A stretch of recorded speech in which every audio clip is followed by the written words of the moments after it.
नमस्कार दोस्तों, मैं नीरज बैरागी स्वागत करता हूं आपका अपने YouTube channel SSC study point पर। आज हम करेंगे 11 जनवरी 2023 की शिफ्ट नंबर 2 का मैथ्स सॉल्यूशन। तो चलिए शुरू करते हैं। पहला प्रश्न है हमारा, यदि घन का सबसे लंबा विकर्ण रूट में 432 सेंटीमीटर है तो इसका आयतन क्या होगा। तो देखो, घन का सबसे लंबा विकर्ण क्या होता है? घन का सबसे लंबा विकर्ण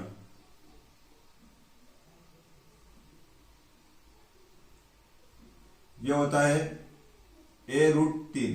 ठीक है, इसी a√3 का मान हमको क्या दे रखा है? इसी a√3 का मान हमको दे रखा है 432। चलिए, अब ये तो किसी का स्क्वायर है नहीं, तो ये कैसे बाहर निकलेगा? तो हम जानते हैं कि यहाँ पे √3 आ रहा है, तो यहाँ पे भी एक ऐसा √3 बना लेता है कि 3 से 3 रूट कट जाए। तो हम इसको 3 में तोड़ लेंगे। ये √3 लगा लिया, इंटू करूंगा मैं।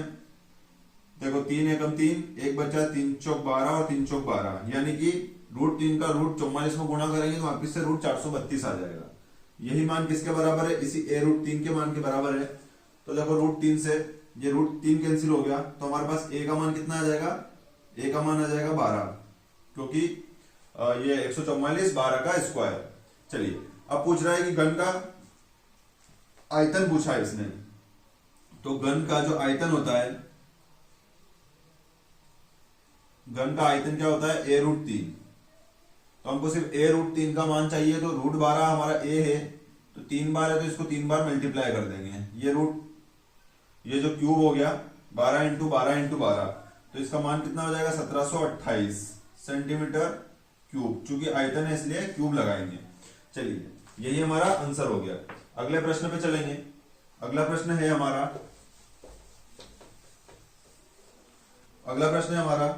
2 साल पहले जमा की गई 10,500 रुपए की राशि सालाना चक्रवृद्धि पहले वर्ष के दौरान 10% और दूसरे वर्ष के दौरान 12% प्रति वर्ष की दर के साथ खालिस्तान हो जाएगी। हो जाएगी का मतलब है कि हमसे मिश्रधन पूछा है। मिश्रधन हमसे पूछा है, तो सबसे पहले हम क्या करेंगे? अगर रेशो एक जैसा होता तो हम डायरेक्ट, जैसे 10% है तो 10 से 11 करते हैं। लेकिन इसमें दो कंडीशन है कि अलग अलग ब्याज दे रखा है दर में। पहले साल अलग लगेगा, दूसरे साल अलग लगेगा। तो पहले साल 10% का ब्याज है, 10% की फ्रैक्शन वैल्यू 1/10 होती है, यानी 10 से राशि कितनी हो जाएगी? 11 हो जाएगी। चलिए, थोड़ा सा सही से लिखता हूं मैं। 10 से राशि कितनी हो जाएगी? 11 हो जाएगी। अब उसके बाद दूसरी जो दर दे रखी है वो दे रखी है 20%, 12% है। दूसरी जो दर है वो 12% है। 12% की फ्रैक्शन वैल्यू 4 तिया 12 और 4 से जाएगा 25 बार, तो 3/25, यानी राशि कितनी हो जाएगी? 25 से 28 हो जाएगी। चलिए, मल्टीप्लाई करेंगे तो ये हो जाएगा 250 और ये हो जाएगा 308। क्योंकि हमारा यह तो मूलधन होता है, इसको हम मूलधन बोलते हैं और इसको हम मिश्रधन बोलते हैं। तो हमें मूलधन कितना दे रखा है प्रश्न में? हमें प्रश्न में मूलधन कितना दे रखा है? 10,500। तो ये कितना गुना हो जाएगा? ये कितना गुना हो जाएगा ये चेक करने के लिए अपन क्या करेंगे? इस 10,500 में 250 का भाग दे देंगे। काटेंगे इसको, 0 से 0 कट गया, 5 से काटेंगे 5 दूनी 10, 5 एकम 5 और 0, ये 5 से कटेगा, 5 और 5 25, फिर 5 से काटेंगे 5 चौक 20 और 5 दूनी 10, यानी ये 42 गुना है। ठीक है, इस प्रकार से गुना चेक कर लेंगे। चलिए, ये तो कैलकुलेशन है, ये हटा रहा हूं मैं। अब ये 42 गुना है, तो रेशियो में अगर इसमें 42 का मल्टीप्लाई हुआ है तो यहाँ पे भी 42 का मल्टीप्लाई कर देंगे। ठीक है, तो 308 में 42 का मल्टीप्लाई करेंगे तो कितना आ जाएगा? ये 8 दूनी 16, ये 6 और 8 चौक 32 और 12, ये हो जाएगा 9 3 6 2 1, 12,936।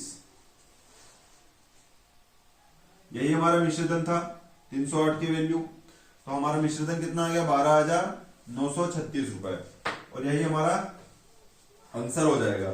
चलिए, अगले प्रश्न पे चलेंगे। अगला प्रश्न है यदि एक दुकानदार 80 रुपए प्रति किलोग्राम और 95 रुपए प्रति किलोग्राम की 2 प्रकार की दालों को 2:3 के अनुपात में मिलाता है तो मिश्रण का औसत लागत क्या है? मिश्रण की औसत लागत पूछी है। तो सबसे पहले हम देखेंगे, एक तो 80 रुपए प्रति किलोग्राम की कोई वस्तु है, ये रुपए प्रति किलोग्राम लिख देता हूं मैं इसमें, और दूसरी वस्तु है 95 रुपए प्रति किलोग्राम। ये दो वस्तुएं हैं।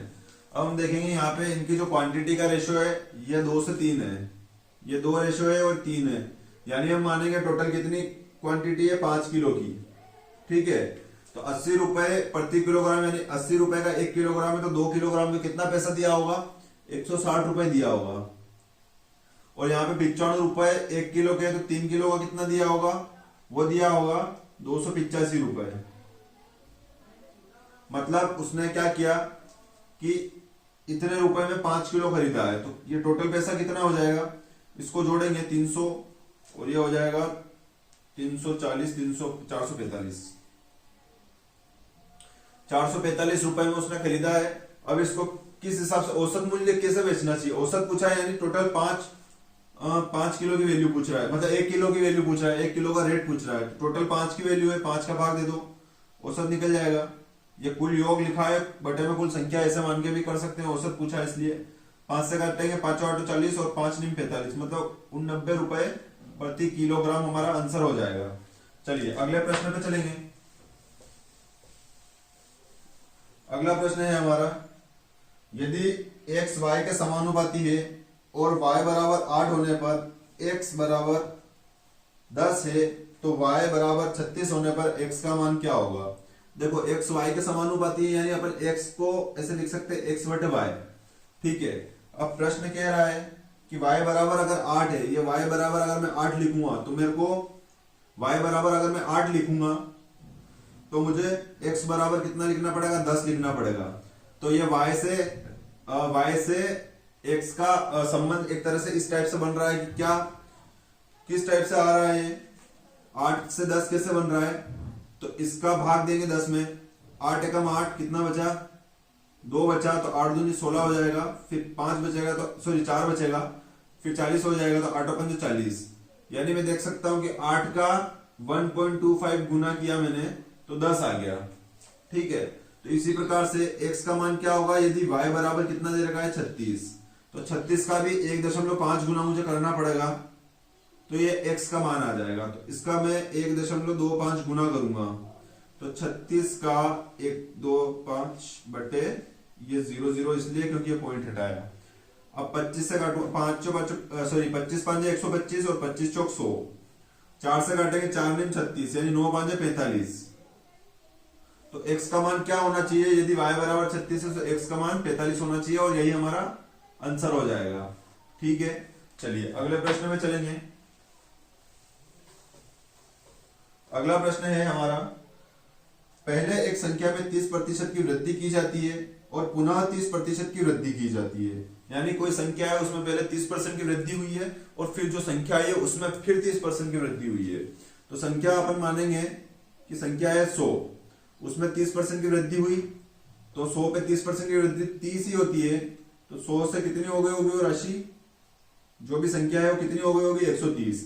अब इसमें फिर वापस से 130 में 30% की वृद्धि हुई, यानी 100 पे 130 हो गया होगा, ये 0 0 से कट गया, तो 13 का 13 मतलब कितना हो गया 169 वो राशि हो गई होगी, मतलब 100 थी, 100 से 169 हो गई। चलिए अब देखेंगे अपन, 169 हो गई, प्रश्न कह रहा है कि इसको वापस से उसी मूल संख्या में लाना है, या 169 है तो वापस इसको 100 बनाना है, तो कितना कम करना पड़ेगा, तो 69 कम करना पड़ेगा, 169 से 69 कम करेंगे तभी तो 100 हो पाएगा, और 169 से कर रहे इसलिए बटे में 169% के लिए इंटू 100। चलिए ये हो जाएगा 6900 बटे में 169।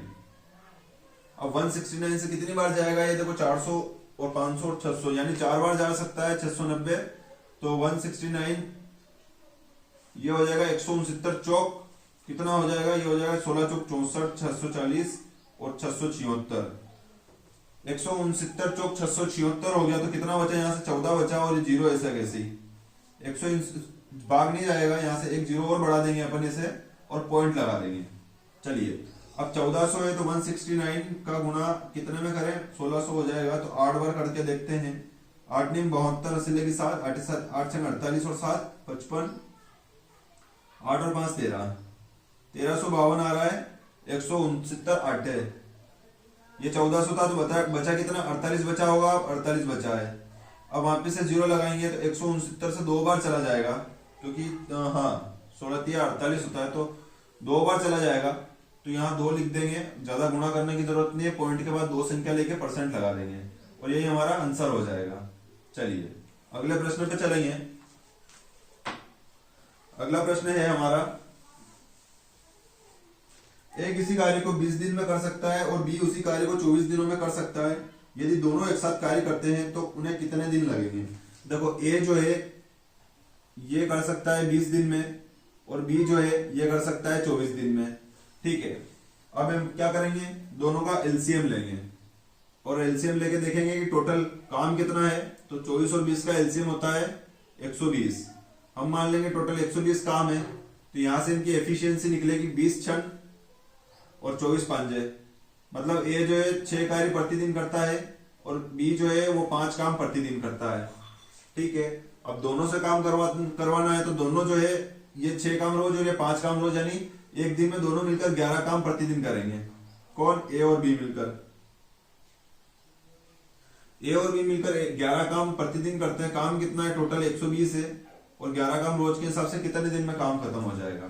काटेंगे इसको, 11 एकम 11, एक बचा, भाग नहीं जाएगा 10 बन जाएगा, तो 10 ऊपर रखेंगे। अच्छा, भाग नहीं जाने का 0 भी लगाएंगे पहले। ठीक है, अब कितना बचा ऊपर 10, तो ऊपर 10 लगाएंगे और भाग किससे दिया है 11 से, तो बेटे में 11 लगा देंगे, तो 10 सही 10/11 दिन हमारा आंसर हो जाएगा। चलिए अगले प्रश्न पे चलेंगे। अगला प्रश्न है हमारा, एक कंपनी 3 प्रकार की क्रमागत छूट प्रदान करती है। पहला ऑफर 25 और 5%, दूसरा ऑफर 20% और 10%, तीसरा ऑफर है 15% और 15%। ग्राहक के लिए सबसे अच्छा ऑफर कौन सा है, मतलब सबसे ज्यादा छूट कौन सा ऑफर दे रहा है। तो चलिए हम देखेंगे, तीनों ऑप्शन में 2% दिए गए हैं, यानी यहाँ सक्सेसिव लगेगा। कौन सा सक्सेसिव, ये a plus B plus minus a into B बटे 100। इसको लगाकर अपन चेक करेंगे, तो सबसे पहला ऑफर जो है हमारा वो है 25 और 5 का, यानी ये 25 की छूट हो गई, ये 5 की छूट हो गई। अब माइनस माइनस है तो यहाँ से माइनस माइनस प्लस होता है तो प्लस उठाएंगे, और a इंटू बी यानी 25 इंटू 5 बटे में लगाएंगे 100। ये 25 से 4 बार गया, 4 से काटेंगे, 4 एकम 4, 2 बचा, सॉरी हाँ 2 कितना बचा, 1 बचा, 4 दूनी 8 और 4 पंजो 20। चलिए अब यहां से देखेंगे, ये हो गया -25 -5 माइनस का 30 हो जाएगा, और ये प्लस 1.25 यानी कितना आ गया, ये 28.75। यहाँ कितनी छूट मिल रही है, पहले ऑफर पे 28.75 की छूट मिल रही है। चलिए अब दूसरा ऑप्शन क्या कहता है, दूसरा ऑप्शन है हमारा प्रश्न के अंदर, दूसरा ऑफर 20 और 10%, यानी ये 20% और ये -10%। छूट में हम हमेशा माइनस यूज करते हैं, ये 20% और 10% और ये प्लस माइनस माइनस प्लस हो गया, ये 20 इंटू 10 बटे 100, 0 0 से 0 0 कैंसिल आउट हो गया, ये माइनस का 30 हो जाएगा, ये प्लस का 2 हो जाएगा, तो ये कितना हो जाएगा, दूसरे ऑफर में 28% की छूट मिल रही है। ठीक है, तो ये दूसरे ऑफर में क्या हो गया, 28% की छूट है। चलिए अभी तक तो दूसरा ऑप्शन से बेस्ट पहला ऑप्शन लग रहा है हमको। चलिए ऑप्शन में सारे ऑफर दे रखे, तो तीसरा ऑफर भी चेक करेंगे। चलिए तीसरा ऑफर है हमारा 15% और 15%, ये माइनस ये माइनस ये माइनस माइनस प्लस, और 15 का 225 हो जाएगा, तो ये बट्टे का जो 100 है वो 100 हट जाएगा और 2 संख्या से पहले पॉइंट लग जाएगा, तो ये 15 और 15 30 हो गया, ये माइनस का 30 ये प्लस का 2.25, तो माइनस के 30 में से 2.25 गया तो कितना बच गया, सॉरी 27 बचेगा, 27.75 बचा, यानी ये ऑफर तो इससे दूसरे वाले से भी कम है, 27.75, इतने परसेंट की छूट है। तो सबसे बेस्ट ऑफर अपन को कौन सा मिलेगा, सबसे बेस्ट ऑफर हमारा पहला वाला ही दिख रहा है, जिसमें काफी अच्छी छूट मिल रही है। ठीक है, तो इस प्रकार से हमारा ऑफर नंबर 1 जो कि ऑप्शन नंबर 3 है वो हमारा सही हो जाएगा। अब हमको यहाँ पे इतना सब कुछ करने की जरूरत नहीं है, अगर अपन मन में ही कर सकते हैं। तो ये देखो 20 और 10 30 होता है, और 2 0 से 2 0 कटेगा, तो यहाँ पे तो डायरेक्टली अपन जान सकते हैं कि 28% हो जाएगा। यहाँ पे 2 15% है, तो 15 में 15 30 जोड़ लेंगे अपन पहले तो ये माइनस के, और 15 का स्क्वायर करके बटे में 100 लगा देंगे, तो 2.25 ये हो जाएगा, तो इसमें माइनस कर देंगे, माइनस माइनस प्लस होता है, तो ये यहाँ से भी पता चल जाएगा कि 27.75 हो जाएगा। तो जो पुराने स्टूडेंट है जो काफी टाइम से साल 1.5 साल से तैयारी कर रहे हैं उनके लिए तो आसान ही होगा, लेकिन जो नए स्टूडेंट है उनके लिए मैंने सारा समझाया है। ठीक है, बाकी अगर आपको तैयारी करते करते आपकी कैलकुलेशन काफी अच्छी है तो आप डायरेक्टली इन सवालों को कर सकते हैं, इसमें इतना टाइम खराब करने की जरूरत नहीं है। और नए स्टूडेंट भी अगर इन पे ज्यादा प्रैक्टिस मारेंगे तो ये आसानी से सॉल्व हो जाएंगे, थोड़ी सा प्रैक्टिस की जरूरत है बस, और बाकी इन सवालों में कुछ भी नहीं है। चलिए अगले प्रश्न पे चलेंगे। ए किसी कार्य को 72 दिनों में और बी किसी कार्य बी उसे 90 दिनों में कर सकता है। चलिए ए जो है वो 90 दिनों में कार्य कर सकता है और बी जो है वो काम कर रहा है, सॉरी ए 72 दिनों में और बी 90 दिनों में कर सकता है। ए 72 दिनों में और बी 90 दिनों में कर सकता है। अब दोनों ने साथ में 30 दिनों तक काम किया, तो चलो हम देखेंगे सबसे पहले काम है कितना। तो टोटल वर्क देखेंगे अपन, ये हो जाएगा 9 8 72, ये हो जाएगा 9 3 90। तो एलसीएम क्या आ सकता है हमारा 8 9 72 720, इसका आधा कितना हो जाएगा 360। चलिए 360 एलसीएम आ जाएगा हमारा, टोटल वर्क कितना हो जाएगा 360।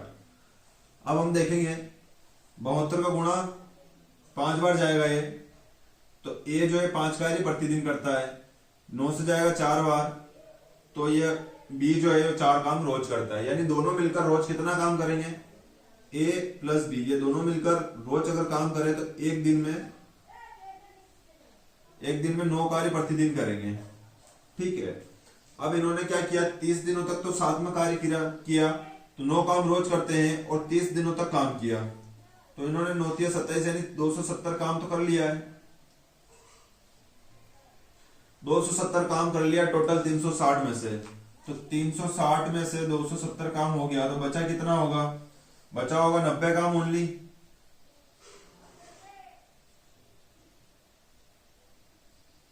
बचा काम कितना है 90। अब 90 काम जो है वो कौन करेगा, देखो बी ने तो कार्य छोड़ दिया तो अकेला ए करेगा। ए रोज 5 काम करता है तो टोटल 90 काम है अब, और शेष बोला है प्रश्न ने कि शेष कार्य कितने दिनों में करेगा, तो 90 काम टोटल है और 5 कार्य रोज के हिसाब से कितने दिन लगेंगे, ए को 5 से काटेंगे 18 दिन, यानी ए को 18 दिन लगेंगे। चलिए अगले प्रश्न पे चलते हैं। अगला प्रश्न है हमारा, एक दुकानदार 55 टॉफी बेचकर 11 टॉफी के बराबर लाभ अर्जित करता है, अर्जित लाभ का प्रतिशत ज्ञात कीजिए। देखो इसमें बहुत सारे ट्रिक बताते हैं कि 55 में से 11 माइनस कर लो 44 हो जाएगा, 44 हमारा सीपी, लेकिन कभी कभी इन चीजों में कंफ्यूजन हो जाता है, इसलिए अपन थोड़ा सा एक स्टेप बनाएंगे, वो भी कंसेप्ट वाली। तो चलिए अपन देखते हैं कि प्रश्न कह रहा है कि 15 टॉफी बेची है यानी 55, अगर 55 बेची है, ठीक है 55 टॉफी बेची है तो कहीं ना कहीं 55 खरीदी होगी इसलिए बेची है, तो 55 खरीदी है। अब हम देखेंगे लाभ हो रहा है, यानी हमने विक्रय जो किया है बेचा है वो ज्यादा में कीमत में बेचा होगा, यानी कि विक्रय मूल्य बड़ा होगा, है ना। क्रय मूल्य यानी मान लो मैंने कोई 100 की चीज खरीदी और बेचा कितने में 120 में, तो ये यहाँ पे मुझे लाभ हो गया, और लाभ हुआ यानी कि ये विक्रय मूल्य जो है ये क्रय मूल्य से बड़ा है।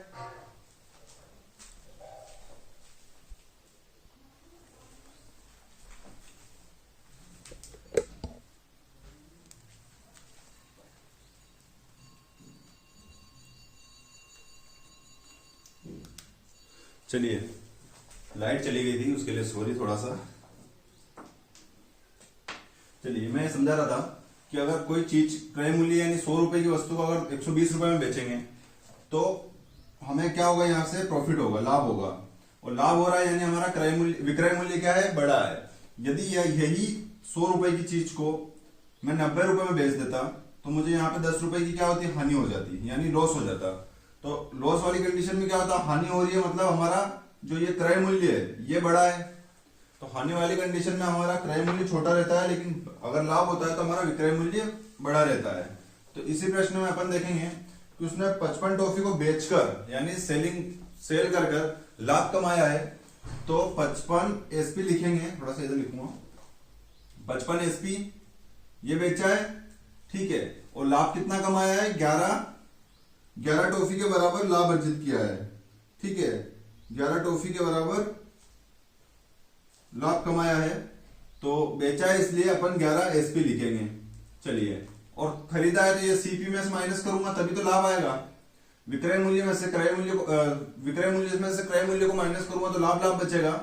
तो 55 खरीदा था इसलिए 55 सीपी लिख दिया। चलिए अब ये 11 एसपी उधर जाएगा तो 44 एसपी बचेगा, क्योंकि 55 में से 11 माइनस हो जाएगा। बराबर में इधर ये सीपी 55 माइनस का इधर आके प्लस का हो गया। ठीक है, 55 11 से काटूंगा 5 बार और 11 से काटूंगा 4 बार, तो ये सीपी और ये बटे में आ जाएगा एसपी बराबर हो जाएगा 4/5, यानी 4 की वस्तु को 5 में बेच दिया, 1 का लाभ कमाया 4 पर, इंटू करेंगे 100 का, 100 से काटेंगे 4 से काटेंगे, 4 से 25 बार जाएगा और 25% ही हमारा आंसर हो जाएगा। चलिए अगले प्रश्न पे चलेंगे। अगला प्रश्न है हमारा, एक बस बाइक की तुलना में 20% तेज चल सकती है। दोनों एक ही समय में एक ही स्थान से शुरू होते हैं और एक ही समय में 60 किलोमीटर दूर तक एक गंतव्य पर पहुंचते हैं। हालांकि रास्ते में बस 10 मिनट के लिए स्टेशनों पर रुक जाती है, तो बाइक की गति कितनी है? चलिए बाइक और बस की बात हो रही है, तो ये तो हो गई बस और ये हो गई बाइक। चलिए अब बस जो है 20% तेज चल रही है। 20% का मतलब होता है 1/5, मतलब अगर बाइक 5 है तो बस इससे 1 ज्यादा यानी 6 की स्पीड से चल रही है। ये क्या हो जाएगी? ये हो जाएगी चाल। तो समय कैसे निकालेंगे? चाल बराबर दूरी बटे समय, यानी कि चाल बराबर दूरी बटे समय। तो ये समय जो है इसके अपोजिट है, तो इसको भी अपोजिट कर दो, 5 से 6 कर दो, रेशियो को रिवर्स करेंगे तो चाल से समय हो जाएगा। चलिए अब प्रश्न कह रहा है कि बस जो है कहीं कहीं रुकती है और रुकने का जो समय दे रखा है वो 10 मिनट है, यानी यहां तो हम देखेंगे बस जो है बाइक से एक सेकंड का 1 यूनिट मान लेंगे, 1 यूनिट में कम समय ले रही है, लेकिन प्रश्न में तो 10 मिनट ले रही है, तो 10 का गुणा इसमें कर देंगे, ये 10 मिनट ले रही है। यहां तो हमारा यूनिट में 1 है, 1 की वैल्यू अगर 10 है तो इस 10 का गुणा दोनों में करेंगे तो हमारा समय क्या आएगा रियल में? ये बस 50 मिनट में दूरी तय करेगी वो, और ये जो बाइक है वो 60 मिनट में दूरी तय करेगी। कितने किलोमीटर की दूरी? प्रश्न में 60 किलोमीटर की दे रखी है। ठीक है, तो देखो अब 10 मिनट लग रहे हैं इसको, दोनों में अंतर 10 मिनट का। चलिए अब बाइक की जो है वो पूछी है बाइक की गति, तो 60 मिनट में बाइक वो दूरी तय कर लेती है। तो देखो 60 मिनट लग रहे हैं उसको, 60 मिनट कितनी दूरी तय की है? 60 किलोमीटर की, यानी इस मिनट को मैं क्या लिख सकता हूं? 1 घंटा लिख सकता हूं। इस 60 मिनट को मैं ऐसे लिख सकता हूं कि 1 घंटे में तय की है। तो 1 घंटे में 60 किलोमीटर यानी 60 किलोमीटर प्रति घंटा हो जाएगा। फिर तो क्या हो जाएगी बाइक की दूरी? 60 किलोमीटर प्रति घंटा, और यही हमारा आंसर हो जाएगा। चलिए अगले प्रश्न पे चलेंगे।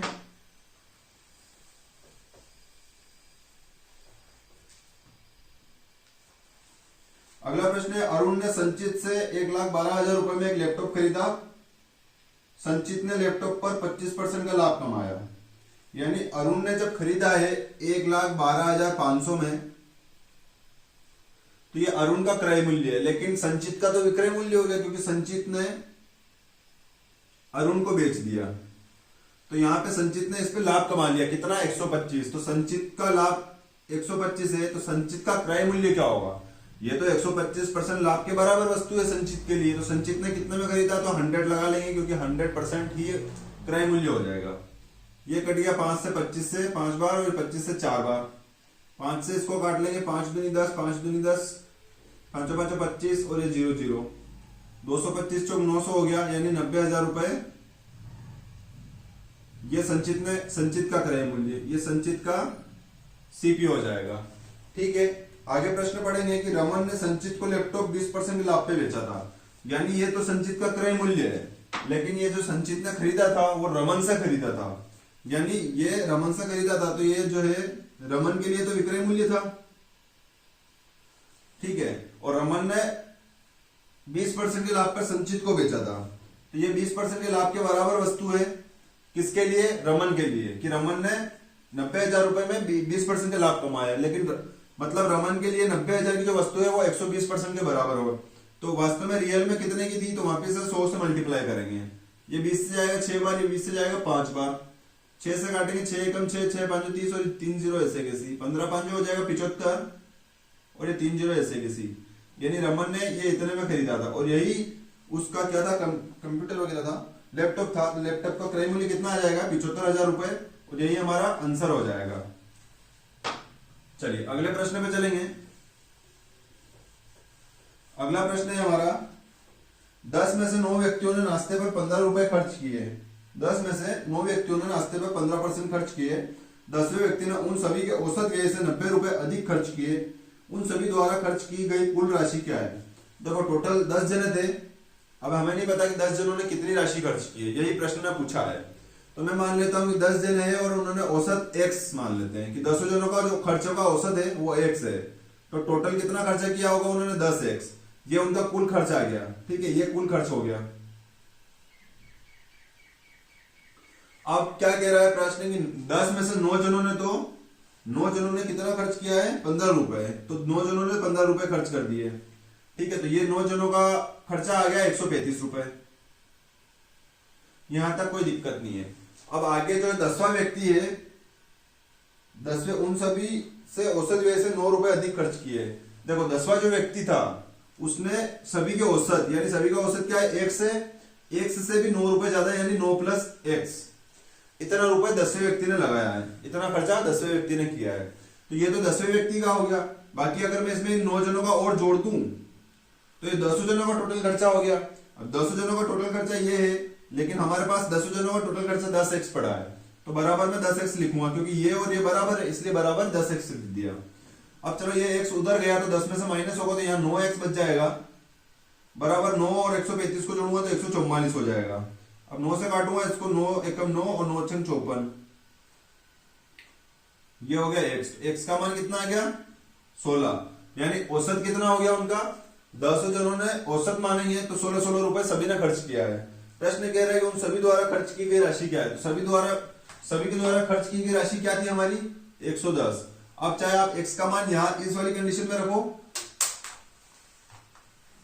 चाहे आप x का मान इस वाली कंडीशन में रखो, आपका आंसर आ जाएगा। तो हमने टोटल खर्च ये माना था, तो 10x है तो 10, चलिए थोड़ा नीचे लिख देता हूं, 10 इंटू x था, x का मान कितना लिखूंगा, 16 लिखूंगा, तो ये टोटल खर्चा हो जाएगा। तो कितना खर्चा हो जाएगा सभी का, 160 रुपए का, और यही हमारा आंसर हो जाएगा। चलिए अगले प्रश्न पे चलेंगे। अगला प्रश्न है हमारा, एक पुस्तक का अंकित मूल्य 300 रुपए है जिस पर 20% की छूट उपलब्ध है। विक्रय मूल्य को 216 रुपए पर लाने के लिए कितनी अतिरिक्त छूट दी जानी चाहिए। तो देखो यहाँ पे एक छूट दे दी है, लेकिन प्रश्न कह रहा है कि विक्रय मूल्य को 216 रुपए बनाना है, तो एक छूट और चाहिए। तो देखो 300 रुपए तो अंकित मूल्य था वस्तु का, इस पे एक 20% की छूट दी है। 20% की छूट है यानी कि 80 के बराबर, मतलब 100 में से 20 को माइनस किया है, तो यहाँ पे मैंने 80 लिख दिया बटे 100। ये एक छूट हो गई।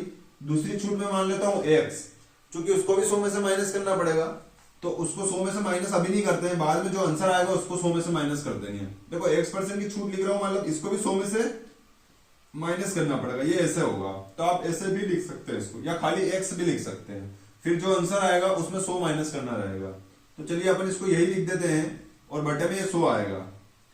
अब ये छूट दे दी है तो अब विक्रय मूल्य क्या हो जाएगा, 216 हो जाएगा। ठीक है, चलिए अब काटेंगे इसको, ये 2 जीरो से 2 जीरो कट गया, ये 1 जीरो से 1 जीरो कट गया। ठीक है, अब ये हो जाएगा 8 या 24, ये हो जाएगा बटे में 10, इंटू में आएगा ये 100 माइनस x, इसको छेड़े नहीं है, बराबर ये हो जाएगा 216। चलिए 24 से काट लेंगे, 24 नंबर 216, तो ये 100 माइनस x तो ऐसा कैसे ही बराबर ये बटे का 10 है, उधर 9 से जब मल्टीप्लाई हो जाएगा तो 90 हो जाएगा। तो ये माइनस का x उधर जाएगा, यहाँ 100 बचा और 90 इधर आएगा, तो ये माइनस का 90 हो जाएगा, बराबर ये माइनस का x उधर जाके प्लस हो गया। चलिए तो यही x का मान हो गया, क्या हो गया, x का मान 10%, और यही हमारा आंसर हो जाएगा। चलिए अगले प्रश्न पे चलेंगे। अगला प्रश्न है हमारा,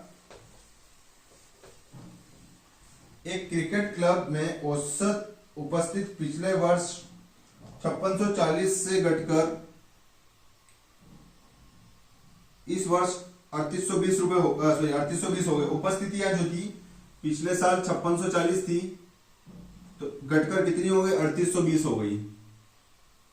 मतलब कितना अंतर आ गया, देखेंगे अपन, ये 2 6 में से 16 में से 8 गया तो 8 बचा, 4 में से 3 गया तो 1, 1820 कम हो गए।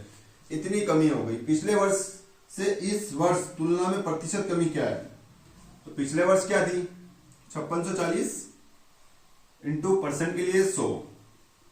चलिए काटेंगे इसको, ये कट गया। अब इसको 2 से काट लेते हैं, या ऐसे कैसे दिख रहा है, टर्म हटा दिया 54, 540 नहीं कटेगा, एक पॉइंट में आ रहा, पॉइंट में आ रहा है। चलो कोई नहीं, 4 से काटेंगे इसको, सॉरी 2 से काटेंगे, 2 दूनी 4, 2 8 16 और 2 दूनी 4। इसको 2 से काटेंगे, 2 9 18 और 2 एकम 2। चलिए इसको वापिस से 2 से काट सकते हैं अपन, 2 एकम 2, 2 चौक 8, 2 एकम 2 और 2 से ये कट जाएगा 50 बार। और अब ये नहीं कट रहा है।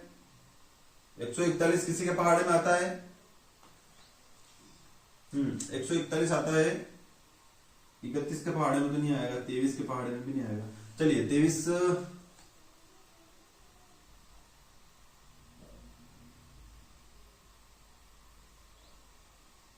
27 के पहाड़े में आ रहा है।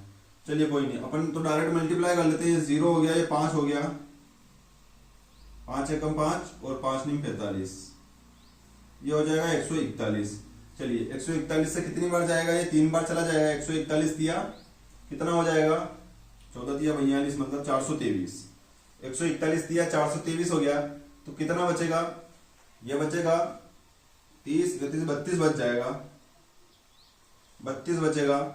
और ये 0 लगा दिया यहाँ पे। फिर 141 दूनी 2 बार जाएगा, ये 141 दूनी 282 हो जाएगा। तो कितना बचेगा? 18 और 20 28 बच गया। पॉइंट लगाएंगे 280 हो जाएगा। फिर 141 से 242, देखो 141 दूनी 282 होता है, तो ये कहीं ना कहीं अप्रोक्सीमेटली आ रहा है। तो अपन इसको या 2 से गया 2 बार, 141 दूनी ऐसा कुछ हो जाएगा। ऑप्शन नंबर एक ही ऐसा है जो 32 पॉइंट में आ रहा है, तो यही हमारा आंसर हो जाएगा। क्योंकि ऑप्शन में 32 पॉइंट के बाद कुछ भी लिखो आप, लेकिन 32 एक ही ऑप्शन में दिख रहा है, तो यही हमारा आंसर हो जाएगा 32.2%। चलिए ऑप्शन नंबर 3 हमारा सही हो गया। अगले प्रश्न पे चलेंगे।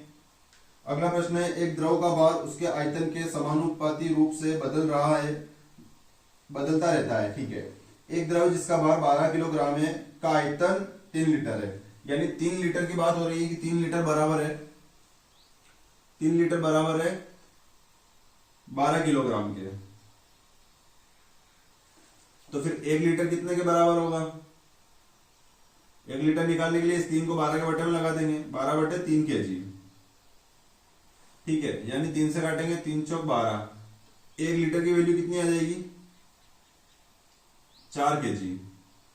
ठीक है, प्रश्न पूछ रहा है कि 4 लीटर आयतन वाले द्रव का भार, तो इस 1 को 4 बनाने के लिए 4 से मल्टीप्लाई करेंगे, इसमें भी 4 का मल्टीप्लाई कर देंगे। तो 4 लीटर की वैल्यू पूछिए, जिसका आंसर आ जाएगा हमारा 16 kg। ठीक है, यही हमारा आंसर हो जाएगा। चलिए अगले प्रश्न में चलेंगे।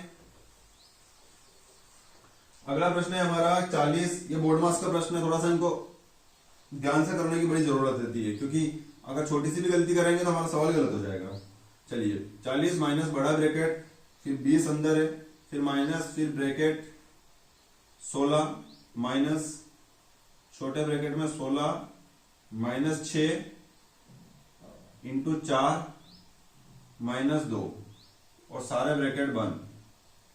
ठीक है, तो चलिए सबसे पहले इस छोटे ब्रैकेट को खोलेंगे, तो ये हो जाएगा 6 चौक 24, पहले गुणा होता है, प्लस माइनस से पहले गुणा करेंगे तो 6 चौक 24 हो गया, ये माइनस 2 और ये 16 माइनस, ये ब्रैकेट में ही है, और माइनस का ये 14, ये बड़ा ब्रैकेट बंद, ये बड़ा ब्रैकेट भी बंद, और ये माइनस का 40 ऐसा कैसे ही। ठीक है, अभी इसको यहीं पे सोल्व करेंगे। 16 में से 24 जाएगा, माइनस का 8 और माइनस का 2 कितना हो गया? माइनस का 10 बचेगा। ठीक है, तो यहाँ पे ब्रैकेट में अपन देखेंगे माइनस का 10 बचा है। अब जब ये छोटा ब्रैकेट खोलोगे तो माइनस माइनस क्या हो जाएगा? प्लस हो जाएगा। तो ये ब्रैकेट खोला तो ये माइनस माइनस प्लस हो गया, 14 प्लस 10 हो जाएगा। अब दोनों को जोड़ेंगे तो कितना आ जाएगा? दोनों को जोड़ेंगे तो 24 आ जाएगा, और ये ब्रैकेट खुल जाएगा, माइनस का ये 20 रहेगा, और ये बड़ा ब्रैकेट ही बचेगा, और ये माइनस का 40 माइनस ये ब्रैकेट भी खोल देते हैं, तो माइनस माइनस, देखो 20 में से 24 तो जाता नहीं है, लेकिन जाएगा तो माइनस का साइन छोड़ेगा, तो माइनस रहेगा, यहाँ पे माइनस का 4 रहेगा, ये माइनस माइनस प्लस हो जाएगा, और 40 और 4 44 हो जाएगा। तो यही हमारा आंसर हो जाएगा 44। चलिए अगले प्रश्न पे चलेंगे। अगला प्रश्न है 140 मीटर और 160 मीटर लंबी दो ट्रेनें क्रमशः 40 किलोमीटर प्रति घंटा और 50 किलोमीटर प्रति घंटा से गति से समांतर पटरियों पर एक दूसरे की ओर चल रही है। चलो एक दूसरे की ओर यानी विपरीत दिशाओं में चल रही है, तो चालें हमेशा जुड़ेगी इसमें। तो हम देखेंगे 140 और 160 कितना हो गया, दूरी कितनी हो गई दोनों ट्रेनों की 300 मीटर दूरी हो गई। बराबर में चाल लिखते हैं तो चालें दोनों की प्लस होगी तो 90 किलोमीटर प्रति घंटा हो गई।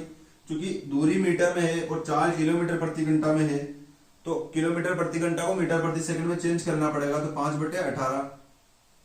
अब जो चाल आएगी वो हमारी मीटर प्रति सेकंड में हो गई और जो दूरी है वो हमारी मीटर में हो गई, तो समय जो है हमारा वो सेकंड में आएगा। समय पूछा है इसलिए टी लगा दिया।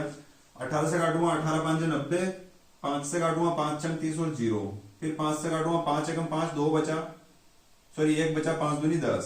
तो ये 12 जो आया वो हमारा समय आ गया। ये टी बराबर से इधर आ गया ऊपर आ गया और 12 ऐसा कैसे, ये चूंकि मीटर प्रति सेकंड था तो समय जो है वो सेकंड में आ गया, टी बराबर 12 सेकंड, और यही हमारा आंसर हो गया। चलिए अगले प्रश्न पे चलेंगे। अगला प्रश्न है 14 सेंटीमीटर त्रिज्या वाले गोले का वक्रपृष्ठीय क्षेत्रफल क्या है, पाई बराबर 22 लीजिए। तो देखो 14 सेंटीमीटर त्रिज्या है तो गोले का वक्रपृष्ठीय का क्षेत्रफल क्या होगा, गोले का वक्रपृष्ठीय क्षेत्रफल होता है 4 पाई आर स्क्वायर। ठीक है, तो 4 पाई आर स्क्वायर त्रिज्या, ये 22/7 लेना है और त्रिज्या है 14, तो 14 × 14 करेंगे। चलिए 7 से काटेंगे, 7 दूनी 14, 14 दूनी 28, 28 दूनी 56 दूनी 112, इंटू करेंगे 22 से, 22 दूनी 44 हो गया, 4 बचा, 22 एकम 22 और 4 26, हंसी लगी 2, 22 एकम 22 और 2 24। क्या था ये था हमारा वक्रपृष्ठीय का क्षेत्रफल, तो इसमें सेंटीमीटर स्क्वायर करेंगे और यही हमारा आंसर हो जाएगा। चलिए अगले प्रश्न पे चलेंगे। अगला प्रश्न है हमारा, एक कंपनी ऋण पर 10% वार्षिक चक्रवृद्धि ब्याज लेती है। उस कंपनी द्वारा 2,20,000 रुपए की राशि 2 वर्ष के लिए उधार दी जाती है। कंपनी प्रति वर्ष की बजाय 6 महीने में चक्रवृद्धि ब्याज लेती है। यदि कंपनी चक्रवृद्धि ब्याज वार्षिक रूप से संयोजित करती है तो उधारकर्ता द्वारा बचाई गई राशि क्या है। चलिए इस प्रश्न को सोल्व करेंगे। तो सबसे पहले हम देखेंगे कि अर्धवार्षिक रूप पे अगर 10% दे रखा है तो राशि अर्धवार्षिक में कितनी हो जाएगी, 5% हो जाएगी। ठीक है, और वर्ष कितना दे रखा है, 2 वर्ष दे रखा है, तो डबल हो जाएगा यानी 4 वर्ष हो जाएगा। अब अगर इसमें अपन ब्याज निकालने बैठ जाएंगे तो शाम पड़ जाएगी, क्योंकि डाटा भी बहुत खतरनाक दे रखा है और 5% 4 साल के लिए किसी क्वेश्चन मतलब बहुत कम, जो जितने सारी शिफ्टें लगाई उसमें एक पहला प्रश्न ऐसा आया है जो 4 वर्ष में 5% दे रखा है। तो इसका डायरेक्ट परसेंटेज में ब्याज क्या लिखेंगे अपन, 21.55। ठीक है, और भी आगे होता है लेकिन अपन पॉइंट से 2 संख्या तक ही रखेंगे। 21.55% जो है 5% की दर पे 4 वर्ष का ब्याज हो जाएगा। तो ये ब्याज हो गया अपने अर्धवार्षिक के हिसाब से। ठीक है, ये हो गया हाफ ईयरली। अब हम बात करेंगे ईयरली मतलब वार्षिक रूप से। तो वार्षिक रूप से 2 साल है, देखो 10% है तो 10% ही रहेगा और 2 वर्ष रहेगा तो 2 वर्ष ही रहेगा। तो इसका क्या करना है, 10 दूनी कितना हो गया 20। ठीक है, और 10 का स्क्वायर बटे 100, तो 10 का स्क्वायर 100 बटे में 100 यानी कितना हो गया 100 एकम 100, तो 1, तो वो 1 भी जोड़ देंगे तो ये 21% ब्याज हो गया। ये वार्षिक के हिसाब से ब्याज कितना हो गया,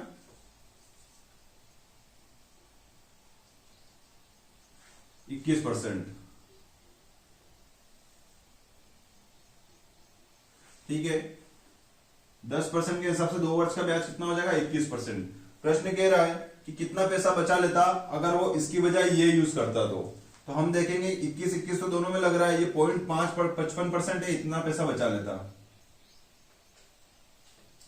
यही तो दोनों का अंतर है, इतना परसेंट ज्यादा लग रहा था। तो ये 2,20,000 का इतना परसेंट है तो ये निकाल लेंगे अपन। परसेंट के लिए 100, ये पॉइंट हटाया बटे में 2 जीरो और, तो ये 4 जीरो से 4 जीरो कट गया।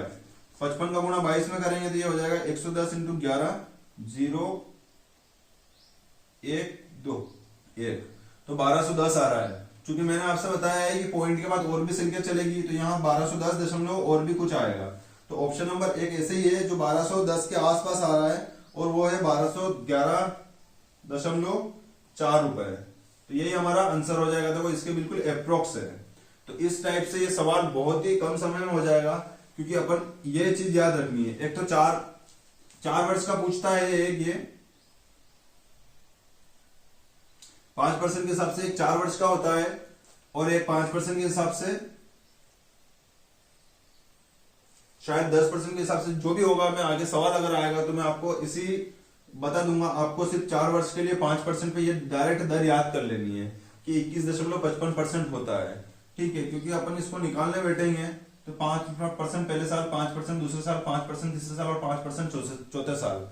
अब फिर दूसरे साल क्या होगा, इस ब्याज पे भी ब्याज लगेगा, तो 5 का 5% 0.25 हो गया।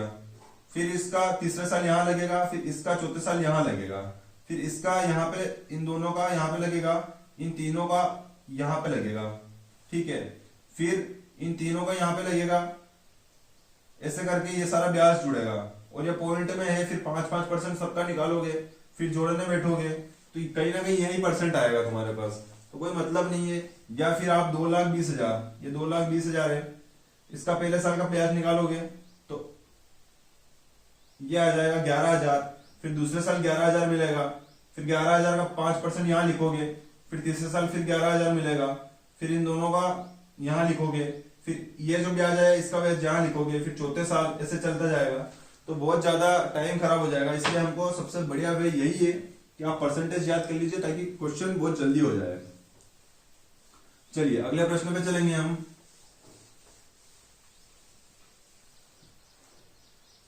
अगला प्रश्न है हमारा 8, 16 और 20। 8, 16, 20 और 32 से विभाज्य सबसे छोटी संख्या ज्ञात कीजिए। चलिए 8, 16, 20 और 32, इससे विभाज्य के लिए सबसे पहले अपन इसका एलसीएम निकालेंगे। चारों संख्या 4 से कट रही है, तो 4 से ही काटेंगे, 2 से नहीं काटेंगे। 2 चौक 8, सॉरी 4 दूनी 8 हो जाएगा, 4 चौक 16 हो जाएगा, 4 5 20 हो जाएगा, और 4 8 32 हो जाएगा। चलिए आप 2 से काटेंगे, 2 एकम 2, 2 दूनी 4, ये 5 ऐसे किसी, 2 चौक 8, ये 2 से काटेंगे 1 1, ये 5 ऐसे किसी, और ये 2 बार।